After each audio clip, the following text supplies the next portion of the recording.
que faltou eu explicar ali a questão número 7, a gente verifica que para os indígenas, o pau-brasil era só a madeira, lenha, já para os europeus era um produto comercial, né?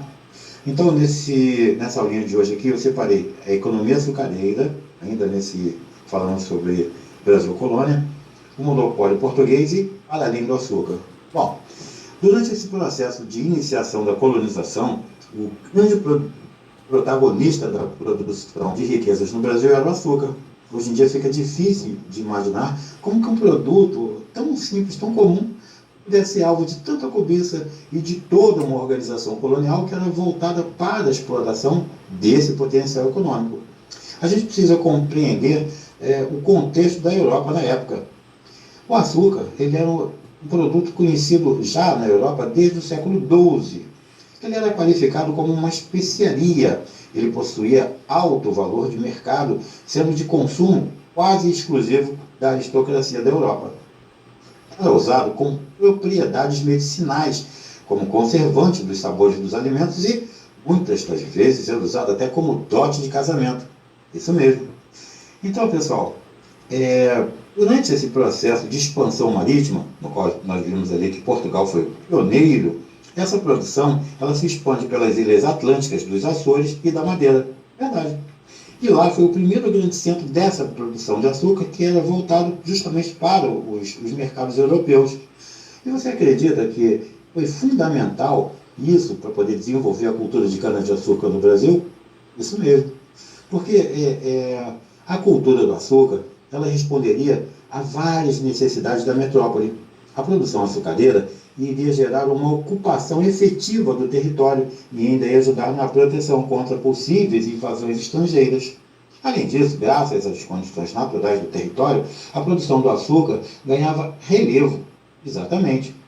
Nas colônias, os portugueses encontraram amplas extensões territoriais, um clima tropical favorável e, especialmente no Nordeste, um solo que era argiloso de massapê.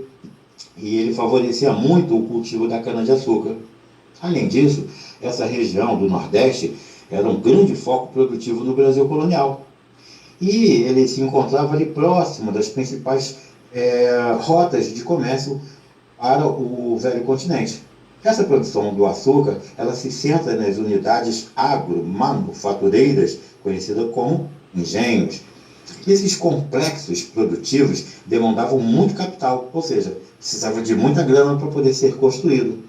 Tradicionalmente, era necessário que os homens atuavam na sua montagem, eles pedissem empréstimos a banqueiros estrangeiros, especialmente lá na Holanda, justamente. Então, pessoal, essa outra fonte de recurso tradicionalmente utilizada para a montagem dos engenhos eram os recursos que a elite colonial conseguia participando de cargos administrativos na colônia. Exatamente. Então, em relação ao monopólio português, a gente pode dizer o seguinte: apesar da presença estrangeira em certas atividades, a exploração da riqueza colonial, especialmente o açúcar, ele era regido pelo sentido do pacto colonial. Exatamente. Caberia aos colonos produzir segundo a lógica da complementação da economia e da riqueza da metrópole. Exatamente. Esse seria aí o sentido da colonização. Assim, essa exploração da colônia ia se dar por monopólios que estavam ligados à coroa portuguesa, e o sistema colonial seria uma importante e fonte de recursos para enriquecer a metrópole no contexto da economia mercantilista. Exatamente. Essa exploração do açúcar se dava pelo regime da plantation, que era uma grande propriedade monocultora, ou seja, um produto só, que era voltado para o mercado externo e pela utilização de mão de obra escrava. Então, pessoal, a gente pode dizer o seguinte: dessa forma, a sociedade colonial foi palco de uma reprodução e de uma readaptação da sociedade da Europa. Exatamente. E sob um prisma tipicamente colonial. Por exemplo, o engenho de açúcar era um núcleo produtivo. Também pode ser analisado como um núcleo social. Exatamente. Justamente porque ele vai refletir aí as principais tensões e aspirações dessa sociedade. Não é verdade? Esse latifúndio monocultor também consistia num centro que se traduzia em prestígio político e status sociais. Ele se caracterizava pelos símbolos de riqueza e prestígio social dos chamados homens bons, ou seja, a nobreza da terra. Essa elite rural, denominada por Evaldo Cabral de Melo como a açucarocracia, ela reproduzia padrões de vida nobilárquica. E, ao mesmo tempo, a gente pode dizer o seguinte: o poder político desses homens, exercido a nível local, concentrava-se nas câmaras municipais. Além de serem donos de terras, conferiam amplos status ao senhor do engenho por ser escravos. A posse sobre eles, numa sociedade patriarcal, reforçava o caráter extremamente hierárquico da sociedade colonial, que era herdeira de uma mentalidade do antigo regime.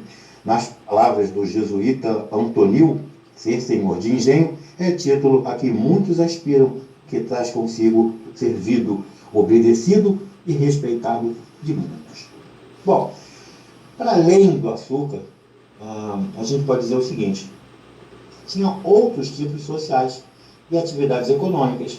Eram muito marcantes, por exemplo, a presença dos comerciantes. Muitos deles atuavam no abastecimento interno, outros no comércio, ligados aos circuitos europeus. Eles eram importantes comerciantes de escravos e alimentavam com braços a economia colonial. Os grandes comerciantes na colônia, eles eram conhecidos como comerciantes de grosso trato. Eles eram economicamente mais poderosos que os senhores de engenho, mas, numa sociedade que se pensa como antigo regime, não necessariamente a riqueza representa status, não é? A esses homens relegaram um papel secundário, isso mesmo, em função dos seus defeitos mecânicos, ou seja, trabalhar com as mãos. A lavoura da cana-de-açúcar, ela favorece ainda o desenvolvimento de atividades no litoral. Essa lavoura, ela limitava o espaço do litoral do Brasil. E ela acabou cedendo o interior para a pecuária, que era responsável pelo abastecimento interno dos próprios colonos. A pecuária, ela era indispensável para a alimentação em uma época em que não era possível ser dependente da importação.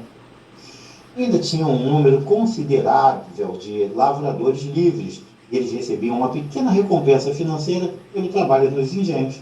Apesar dessas outras atividades econômicas, a atividade açucareira ela se torna, ao lado do tráfico negreiro, a principal fonte de receita econômica da metrópole até a segunda metade do século XVIII, quando os holandeses iniciaram uma concorrência com o açúcar produzido nas Antilhas, ali pelas Caraíbas e pela costa da Venezuela.